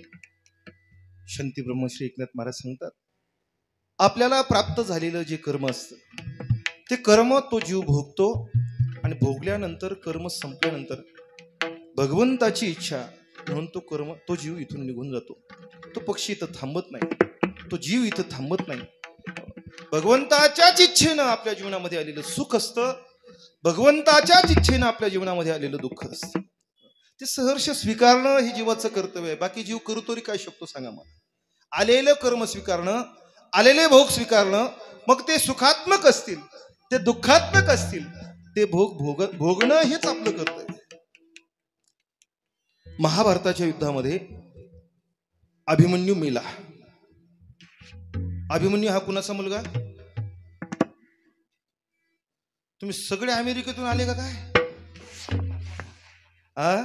अर्जुनाचा. वा वा वा. दानी बापून सांगितलं अर्जुनाचा, पण आईचं नाव सांगता येईल का आता? सुभद्रेचा, अर्जुनाचा. ऐका, अभिमन्यू ज्या दिवशी गेला त्या दिवशी पांडवांच्या त्या महालामध्ये रात्रीच्या वेळेला चर्चा सुरू झाली. सगळे पांडव बसलेले आहेत आणि पांडवांच्या मध्ये चर्चा सुरू होती की आज अभिमन्यू गेला. ही बातमी सुभद्रेला जाऊन कोणी सांगायची? कारण ज्या आईचं लेकरू गेलंय, तर्णबाण लेकरू, नुकतंच ज्याचा विवाह झालेला आहे, असा अभिमन्यू आज गेलाय. आणि तो अभिमन्यू तरुणपणी गेलाय. आईला सांगायचं, कोणी सांगितलं पाहिजे? सगळ्या पांडवांनी अर्जुनाला विनंती केली, अर्जुना तू जा आणि तू जाऊन सुभद्रेला सांग आज युद्धामध्ये अभिमन्यू पडला म्हणून. अर्जुनानं हात जोडले. सगळ्या पांडवांना सांगितलं, तुम्ही कुणालाही पाठवा, मी नाही जाऊ शकत. अरे मी काय तोंड घेऊन जाऊ सुभद्रेकडे जाऊ? कुठल्या तोंडानं तिला सांगू आपलं पोरग मेलंय म्हणून? मी जाऊ शकत नाही. माझ्या मुखातून एक शब्दही बाहेर पडू शकत नाही. मला माफ करा. तुम्ही कुणीही जा. कुणी जावं? मोठा प्रश्न होता. भगवान श्रीकृष्ण परमात्म्याला सगळ्यांनी विनंती केली. देवानी सगळ्याच्या विनंतीला मान दिला. रात्रीची वेळ होती. रात्रीच्या वेळेला आपल्या महालामध्ये आपलं सगळं कामधाम आटोपून सुभद्रा पलंगावर येऊन बसली. युद्धामध्ये आज काय घडलं याची पुसटशीही कल्पना त्या सुभद्रेला नव्हती. महालावर बसली, पलंगावर बसली, हातामध्ये माळ घेतली, डोळे झाकून भगवंताचं चिंतनाला सुरुवात केली. श्रीकृष्ण गोविंद हरे मुरारे, हे नाथ नारायण वासुदेव. भगवंताच्या चिंतनाला सुरुवात केली. चिंतन चालू असताना सहज सुभद्रेने डोळे उघडले. पाहताय तर महालाच्या रात्रीच्या वेळेला महालाच्या त्या दरवाजाकडून एक आकृती तिला तिच्याकडे येताना दिसली. तिने विचार केला मनामध्ये, युद्धाचा कालावधी चालू आहे, रात्रीची वेळ आहे, एवढ्या रात्री माझ्याकडे कोण येत असेल? बारीक लक्ष देऊन पाहिलं तर ती ज्याचं चिंतन करत होती तो साक्षात समोरून येत होता. कुणाचं भजन करत होती? कृष्णाचं. साक्षात भगवान श्रीकृष्ण परमात्मा तिला समोरून येताना दिसला. तिला एवढा आनंद झाला महाराज. भगवान श्रीकृष्ण परमात्मा तिच्या महालात येत होता. टपकन पलगेवरून उठली, धावत धावत गेली, कृष्णाच्या हाताला धरलं, कृष्णाला खेचत खेचत आपल्या पलंगावर आणलं, पलंगावर बसवलं. बसवल्यानंतर भगवंताला तिनं सांगितलं, देवा एवढ्या रात्री माझ्याकडे आलात, काय आलात? कशा? तिला काय करावं काहीच कळलं महाराज. कारण देव घरी आला होता, तिला आनंद, साक्षात देव घरी आला, तिला किती आनंद झाला असेल. ज्याचं चिंतन करते अहोरात्र तो समोर येऊन बसलाय. तिला काय करावं काही कळेना. तिची धावपळ सुरू झाली. काय करू? पाणी आणू का? फळं आणू का? पूजा करू का? देव घराला, भक्ती सन्मान आहे पूजेला. तिची धावपळ सुरू झाली. तिला काहीच कळत नव्हतं. पण सांगू, देव घरी आलाय याचा तिला आनंद झाला होता. पण आज युद्धात काय घडलं हे तिला काही माहित नव्हतं. देवही मनात विचार करायला लागला, अरे भगवान परमात्मा, देव विचार करतोय की हिला मी आलो याचा आनंद झाला. कुठल्या तोंडाने हिला सांगू पोरग गेलंय म्हणून?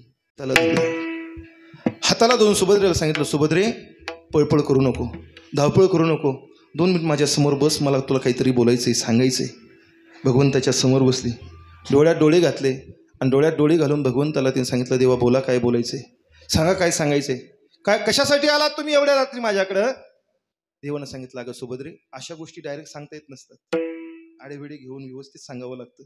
अगं सुभद्रे, आपला अभिमन्यू, हो माझा अभिमन्यू, काय झालं? अगं आपला अभिमन्यू खूप छान युद्ध खेळला ग आज. तुला माहितीये कौरवांनी चक्रव्यूह रचलं होतं. पांडवामध्ये एकाही योद्ध्याची हिंमत झाली नाही त्या चक्रव्यूहामध्ये प्रवेश करण्याची. पण आपला अभिमन्यू त्या अभिमन्यू चक्रव्यूहामध्ये प्रवेश केला. अहो देवा, माझं लेकरू आहे ते, त्याच्यासाठीच मी त्याला जन्माला घातलंय, त्याच्यासाठीच त्याला मी प्रसवलंय, युद्ध केलं काय नवलंय. अगं सुभद्रे ऐक ना, आपला अभिमन्यू खूप छान युद्ध खेळला, पण ऐक आपला अभिमन्यू गेला. कुठं गेलाय? कुठं बाहेर गेलाय काय? कुठं गेलाय माझं लेकरू सांगा ना. त्यावेळेला भगवंतानं सांगितलं, सुभद्रे आपला अभिमन्यू गेला म्हणजे आपला अभिमन्यू मेला. भगवंताला असं वाटलं होतं की अभिमन्यू मेला हे शब्द ऐकल्यानंतर कदाचित सुभद्रा मूर्छित पडू शकते, कदाचित तिचाही प्राण जाऊ शकतो. पण उलटच घडलं महाराज. अभिमन्यू मेला हे शब्द सुभद्रेने ऐकले आणि एकटक सुभद्रा भगवंताच्या नजरेत नजर घालून बसली. तिच्या चेहऱ्यावर आनंदही दिसत नव्हता, तिच्या चेहऱ्यावर दुःखही दिसत नव्हतं. कुठलीच छटा तिच्या चेहऱ्यावर निष्कलंक होऊन भगवंताच्या नजरेत नजर घालून बसली.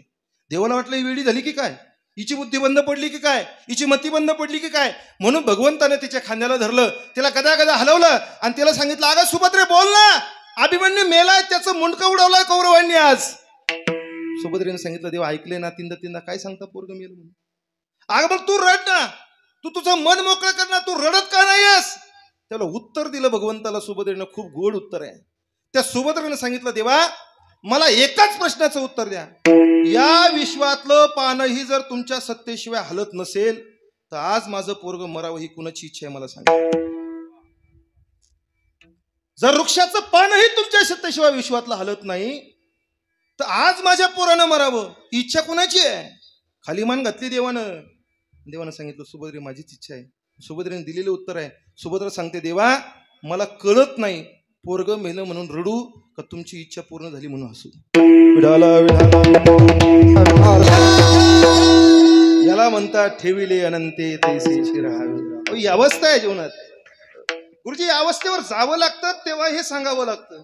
आपल्याला गावात जर कोणी विचारलं मग कसं काय चाललं, मग ठेविले अनंते सहज म्हणतो आपण ठेविले अनंते. अरे नाही, या अवस्थेवर जावं लागतं. जीवनामध्ये सुखात्मक भोग असतील, जीवनामध्ये दुःखात्मक भोग असतील. परमात्म्याची बऱ्याच वेळेला असं होतं बऱ्याच वेळेला देव दुःख देतो, पण त्या दुःखातून आपल्या जीवनात काहीतरी सृजन त्याला करायचं असतं. म्हणून देवाने दिलेलं दुःख सुद्धा आशीर्वाद समजा. विठाला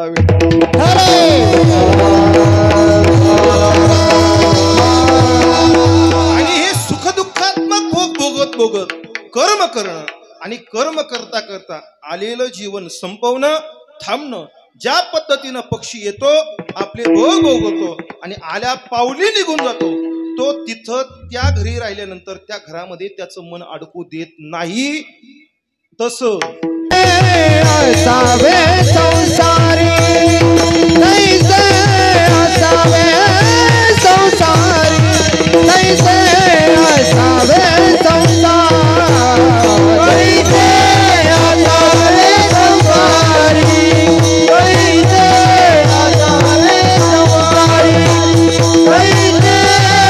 असावे संसारी, तैसे असावे संसारी. गोवरिता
तैसे असावे संसारी.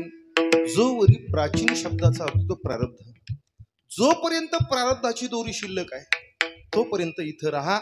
आणि प्रारब्ध संपलं की जसं पक्षी निघून जाते तसं इथून आपण जात नसतो, आपल्याला जावं लागतं महाराज. हो, मृत्यू ही अशी गोष्ट आहे की मृत्यू, एक वाक्य सांगतो, मृत्यू जन्माला कधी येतो माहितीये का? माणूस जन्माला आला की त्या क्षणी मृत्यू जन्माला येत असतो.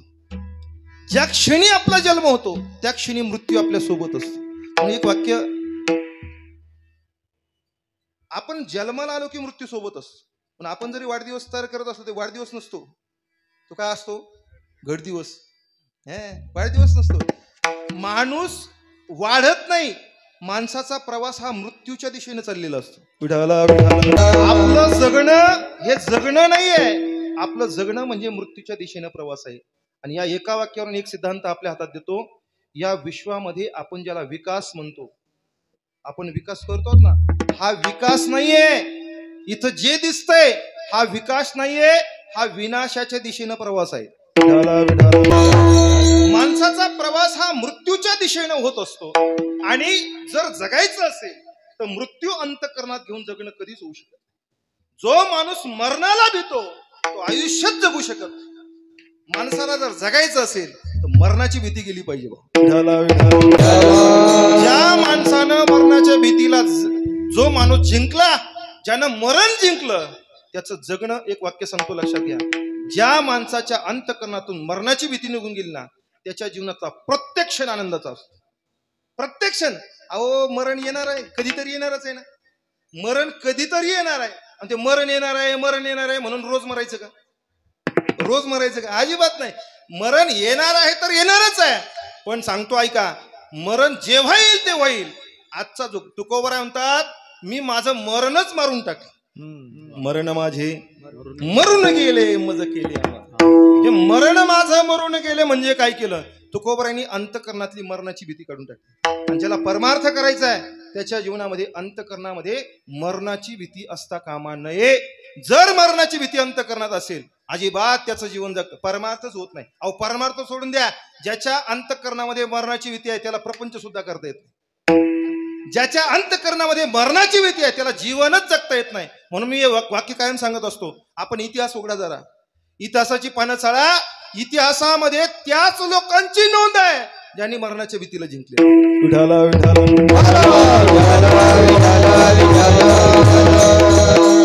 इतिहास कुणालाही लक्षात ठेवत नाही महाराज.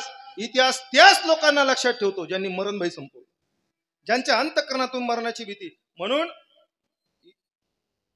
मला सांगा, आपलं लहानसं लेकरू घ्यायचं, पाठीला बांधायचं, घोड्यावर टाच मारायची, हातात तलवार घ्यायची आणि युद्धामध्ये प्रविष्टित व्हायचं. कोण होतं? कोण होतं? झाशीची राणी. या इतिहासाने अशा एकाच राणीची नोंद ठेवली जिने मरणाच्या भीतीला जिंकलं. का इतिहासाने तिची नोंद घेतली? कारण मरणाच्या भयालाच तिने टाकलं. अशा कितीतरी राण्या इतिहासात आल्या, नुसत्या गेल्या नाही, त्या राजाच्या जनानखान्यात सोडून गेल्या. पण इतिहासाने त्यांच्या, त्या राणी लक्ष्मीबाईपेक्षा त्या सुंदर असतील, त्या लावण्यवती असतील, त्या देखण्या असतील, पण इतिहासाने त्यांची नोंद ठेवली नाही. इतिहासाने एकाच राणीची नोंद ठेवली, लक्ष्मीबाई. का? मरणाची भीती काढून टाकली. आणि जोपर्यंत मरणाची भीती जात नाही तोपर्यंत व्यवहारामध्ये कोणी लक्ष ठेवत नाही. किती राण्या होऊन गेल्या, किती माणसं अशी या इतिहासात होऊन गेली. अशी माणसं आली आणि निघून गेली. पण इतिहासाने अशाच लोक, छत्रपती शिवाजी महाराज यांची नोंद का आपण आदराने नाव घेतो? याचं कारण काय? मरणाची भीती जिंकली. आणि आयुष्यामध्ये जर जीवन जगायचं असेल तर मरण संपावं लागतं. मरण संपवून मग पुढे जीवन निघावं लागतं. मी धावती गोष्ट सांगतो, सेवा थांबवतो. आपल्या भारत देशातलं एक अत्यंत दैदिप्यमान नाव स्वातंत्र्यवीर सावरकर. चरित्र वाचत होतो गुरुजी, खूप गोड भाव आलाय त्याच्यामध्ये. ज्या वेळेला सावरकरांना शिक्षा सुनावली गेली, बाहेरच्या देशामध्ये होते, उद्विग्न जीवन झालं, समुद्रकाठावर येऊन बसले. तिथं आल्यानंतर समुद्राकडे पाहतायत आणि त्या समुद्राकडे पाहून त्यांच्या मनामध्ये भारत देशाची आठवण झाली. त्यांना तिथे गोड कविता सावरकरांची रचली गेली. ने मदसीने परत मातृभूमीला. दत्ता दिदींनी काय गोड चाल गायली त्याला महाराज. चाली लावाव्यात तर लता दिदींनीच लावाव्यात. अशी गोड चाल लावली आहे. ने मज सीने परत मातृभूमीला सागरा प्राण तळमळला. सागराच्या बद्दल, भारत देशाच्या बद्दल ती तळमळ त्यांच्या त्या शब्दातून बाहेर पडली. मी सहज पडल्या सागर महाराज विचार करत होतो, आता लता दिदींनी तर चाल लावलीच आहे, गोडच चाल आहे, पण सावरकर ती चाल कशी गुणगुणत असतील बुवा. पडल्या काही डोक्यात येतं माझ्या. मी सहज विचार करत होतो, सावरकर त्या काळामध्ये कशी चाल गुणगुणत असतील, कारण त्या काळात ती पारंपरिक चाली होत्या ना, पारंपरिक सावरकर गुणगुणत असतील. मी सहज आपलं असं असं गुणगुणत असतील ते. सहज सांगतो, ने मज सीने परत मातृभूमीला सागरा प्राण तळमळला. ने मज सीने परत मातृभूमीला सागरा प्राण तळमळला. असं म्हणत असत. शिक्षा झाली सावरकरांना. मला मृत्यू सांगायचा सावरकरांचा. शिक्षा झाली आणि सावरकरांना बोटीमध्ये बसवलं, अंदमानच्या दिशेने घेऊन निघाले. सावरकरांना ज्या खोलीमध्ये बसवलं होतं ती विशिष्ट प्रकारे तयार केलेली खोली होती. ज्या खोलीमध्ये गळ्यात साखळदंड, हातात साखळदंड, पायात साखळदंड, तिथं सावरकर बसलेले. एक गंमत सांगतो आपल्याला. जी मोठी माणसं असतात ना, विचारांनी मोठी किंवा ध्येयाने वेडी झालेली जी माणसं असतात, ती आयुष्याच्या शेवटच्या श्वासापर्यंत आशा सोडत नाहीत. शिक्षा झालीये, बसल्यात बोटीमध्ये आणि तिथून अंदमानच्या दिशेने चालले, तरीही त्यांच्या डोक्यात हाच विचार होता, इथून बाहेर कसं पडायचं. आशा सोडत नाहीत माणसं, बाहेर कसं पडायचं. पण ते इंग्रज अधिकारी होते, इंग्रज सरकारने विशिष्ट लक्ष घातलेलं होतं या सगळ्या प्रकरणामध्ये, विशेष करून सावरकरांच्या प्रकरणामध्ये. ज्या खोलीमध्ये त्यांना बसवलं होतं अशी खोली होती बोटीतली. तिथं असे ते गज लावलेले होते, हातात साखळदंड, पायात साखळदंड, आणि प्रत्येक कायद्याच्या खोलीच्या समोर एक रायफल घेऊन अधिकारी उभा केलेला होता सिक्युरिटीसाठी. इथून बाहेर पडायचं कसं पडावं, त्यांच्या डोक्यामध्ये काहीतरी योजना सुचली. आणि तिथून सावरकरांनी तो जो अधिकारी होता बंदूक घेऊन, त्याला सावरकरांनी खुणवलं. त्याने त्या सावरकरांकडे पाहिलं. काय जायचं म्हणे. परमिशन नव्हती तशी बाहेर सोडायची. म्हणलं जाता नाही येणार. हे सावरकर होते. ते म्हणले मग इथं करू का. त्याला माहिती होतं इथं करतील. त्यांनी ती परमिशन दिली बाहेर जाण्याची. ते साखळदंड काढले, त्यांचा कोट त्यांना दिला आणि सावरकर शौचालयामध्ये गेले. ऐकताय ना तुम्ही, शौचालयामध्ये गेले. शौचालयामध्ये गेले, तिथली परिस्थिती सांगतो. शौचालय ही असं तयार केलेलं होतं की त्याची जी दरवाजे होती शौचालयाची, त्याला एक वर काच बसवलेली होती. म्हणजे कैदी जर आतमध्ये गेला तर त्याच्यावर सुद्धा लक्ष ठेवता आलं पाहिजे. काय इंग्रज सरकारचं लक्ष होतं, तिथं सुद्धा लक्ष ठेवता आलं पाहिजे. सावरकर गेल्याबरोबर पहिलं काम काय केलं गुरुजी माहितीये का, कोट काढला आणि त्या काचेवर टाकला. म्हणजे आतमध्ये काही दिसणार, काय चाललंय आतमध्ये हे दिसणार नाही. दुसरं काम काय केलं, सावरकरांनी जी काच होती, खिडकीची काच, त्या काचा बसवलेल्या होत्या, त्या खिडकीची काच सावरकरांनी आपल्या ढोपऱ्याने फोडली. कोट काढून ठेवलेला होता, शरीर उघडं होतं, ढोपऱ्याने फोडली. आता मला सांगा, फोडलेल्या काचा आहेत त्या, ज्या काचा फोडल्यात आणि त्याच्या अणकुच्या बाहेर निघाल्यात, त्या अणकुच्या बाहेर निघालेल्या असताना उडी मारायची समुद्रात त्या खिडकीतून. सावरकरांनी त्या खिडकीत आपलं शरीर घातलं आणि तिथून समुद्रात उडी मारली. काय धाडस असेल या लोकांचा विचार करा. आता मला सांगा, उघड्या अंगानं उडी मारली, त्याच्या काचा होत्या त्या सगळ्या शरीराला खरचटल्या, रक्तबंबाळ शरीर झालं. आणि खरचटलेल्या अंगाने उडी कशात मारायची, समुद्रात. समुद्राचं पाणी खारं, खाऱ्या पाण्याने काय शरीराची अवस्था झाली आपणच विचार करा, आपणच विचार करा त्या शरीराची काय अवस्था. बरं, उडी मारल्यानंतर सुद्धा पोहायला सुरुवात केली. पोहताना पाठीमागून का कोणी शाबासकी देणार आहे का, रजू भाऊ ते बकअप बकअप म्हणणार आहे का कोणी. मला ते बरेच दिवस कळतच नव्हतं गुरुजी, बकअप बकअप काय भानगड आहे. ते पोहताना नाही का पाठीमागून चालतात, बकअप बकअप बकअप चालतं पाठीमागून. मला कळतच नव्हतं. बऱ्याच दिवसांनी मला त्याचं उत्तर भेटलं, ते बकअप काय भानगड आहे. ते पोहून जिंकल्यानंतर पुढं कप ठेवलेला असतो बघा, पाठीमागचे सांगतात मग बकअप बकअप असं. असं कोणी म्हणणार आहे का पाठीमागून. अरे नाही, सावरकरांनी उडी मारली आणि उडी मारल्यानंतर वाऱ्याच्या वेगाने सावरकर पोहायला लागले. पाठीमागून इंग्रज अधिकारी गोळ्यांचा वर्षाव करत होते. त्या गोळ्यांचा वर्षाव चालू असताना सुद्धा सावरकर वाऱ्याच्या वेगाने पोहत होते. सावरकर नाही घाबरले. पलीकडे गेल्यानंतर नंतर कुणीतरी सावरकरांना एकदा विचारलं होतं, सावरकर एवढं मोठं धाडस तुमच्या जीवनात तुम्ही केलं, तुम्हाला मरणाची भीती नाही वाटली? इथे यायचंय मला. काय विचारलं? तुम्हाला मरणाची भीती नाही वाटली? त्यावेळेला सावरकरांचं उत्तर आहे. सावरकर म्हणतात काय मरण? अरे ते मरण माझ्या समोर पोहत होतं, मी त्या मरणाला म्हणत होतो ये पकड मला, पण ते सावरकर म्हणतात ते मरण सुद्धा मला घाबरून पुढे पोहत. मरण माझे मरण, मरणाची भीती संपली पाहिजे. तिथे एक कविता लिहिली सावरकरांनी, एवढी गोड कविता आहे गुरुजी. अनादि मी, अनंत मी, अवध्य मी भला, मारिले जगती असा कवन जल. जीवनामध्ये जीवन जगत असताना मरण भय संपवावं लागतं. त्यावेळेला कुठेतरी परमार्थ, त्यावेळेला कुठेतरी जीवन आपल्याला जगता येतं. आणि अशा पद्धतीनं जीवन जगत जगत जे कर्म आपण केलं, जे भोग भोगले, ते भोग भोगून निघून जाणं तैसे असावे संसारी. ज्या पद्धतीनं नाथ महाराज म्हणतात, एखादा वाटसरू, एखादा पाहुणा एखादा घरी येतो, घरी आल्यानंतर त्या चाललेल्या वाटसरूला ती घरची माणसं, रस्त्याची माणसं आसरा देतात. तो तेवढी रात्र तिथं विश्रांती करतो. आणि विश्रांती झाल्यानंतर, आता वारकरी आपण सगळी वारीला जाणारी माणसं आहेत महाराज. वारीला गेल्यानंतर ज्या ठिकाणी आपण राजू भाऊ मुक्काम करतो, त्या ठिकाणी मुक्काम झाल्यानंतर सकाळी उठल्यानंतर आपण म्हणतो का हे 5 एकर आपलंच आहे म्हणून? नाही ना. ते 5 एकर आपलं म्हणलं तर ते काठी लाता घालते ना आपल्या कंबरड्यात महाराज. अजिबात नाही. तिथं आलो, आपलं काम झालं, आल्या पावली पुढं निघणं. नाथ महाराज तिसऱ्या चरणात सांगतो,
पक्षी अंगणी उतरती, ते का गुंतोनी राहती, तैसे असावे संसारी, जो वरी प्राचीनाची दोरी.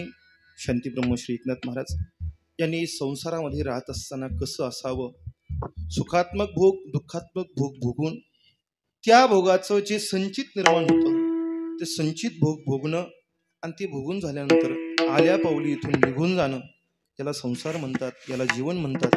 आणि हे जीवन आपल्या सगळ्यांच्या जीवनामध्ये आपण जगत आहोत. हे जगत असताना आदरणीय गंगा भागीरथी स्वर्गीय सुशीलाबाई कारभारी काळे आईसाहेब या ठिकाणी आल्या. ज्या पद्धतीनं पक्षी आल्यानंतर निघून जातात, ज्या पद्धतीनं वस्तीकर पाहुणा आल्यानंतर निघून जातो, त्या पद्धतीनं काही वर्षापूर्वी त्यांचं इथं येणं झालं. आणि आल्यानंतर त्यांच्या जीवनामध्ये जे भोग आहेत, जे प्रारब्ध आहे, जशा पद्धतीनं त्यानं इच्छिलेलं असेल, देवाने आखलेलं संचित असेल, त्या पद्धतीनं त्या त्यांचं जीवन जगल्या. पण जगत असताना असं आहे महाराज, इथं प्रत्येक जण आपली भूमिका निभवायला येत असतो. प्रत्येक जण आपली भूमिका, जसं एखादं नाटक असतं, त्या नाटकामध्ये विविध भगवान कृष्णाचा त्याने एक गोड भाव लिहिलेला आहे. तो असं सांगतो, देवा तू मला इथं भूमिका निभवण्यासाठी मला पाठवलंस. मी केलेला अभिनय तुला आवडला असेल तरी माझाच फायदा आहे, आणि मी केलेला अभिनय तुला आवडला नसेल तरी माझाच फायदा आहे. कारण बाईंच्या जीवनातली जी भूमिका आहे ती अत्यंत खडतर अशा स्वरूपाची भूमिका ठरल्या गेली. अत्यंत कमी वयात त्यांचं पतीचं क्षेत्र हरवलं, आणि मला असं वाटतं छोटे इंजिनियर साहेब फक्त 5 वर्ष, बरोबर 5 वर्षाचे होते. आई 5 दिवसाचे होते बा ज्यावेळेस पती गेले, वडील गेले, त्यावेळेला इंजिनियर साहेब फक्त 5 दिवसाचे होते. पण कावड कष्ट करून त्यांना पुढे घेऊन गेल्या, त्यांची शिक्षणं केली, सगळ्यांना उच्च शिक्षित केलं. एक डॉक्टर साहेब आहेत, एक इंजिनियर साहेब आहेत, आणि नुसतं शिक्षण केलं असं नाही तर मोठ्या हुद्द्यावर जाऊन त्यांच्या ताईसाहेबांचाही विवाह ते मोठ्या घरामध्ये सुशिक्षित माणसाकडे घेऊन गेला. आणि शिकत असताना शिक्षणालाही तेवढंच महत्त्व दिलं. नुसतं शिक्षणाला महत्त्व दिलं ना असं नाही, त्या सगळ्यांच्यावर सांस्कृतिक वारसाही केला, सांप्रदायिक वारसाही केला. आमचे डॉक्टर साहेब दर गुरुवारी भास्कररावांच्या दर्शनाला जातात आणि त्यांचे ते भक्त आहेत. त्यामुळे या सगळ्या परिवाराला भगवान परमात्म्यानं आपल्या आईच्या दुःखातून सावरण्याची शक्ती द्यावी अशा स्वरूपाची भावना व्यक्त करतो. सर्वांच्या चरणी नतमस्तक होतो आणि सेवेला या ठिकाणी पूर्णविराम देतो.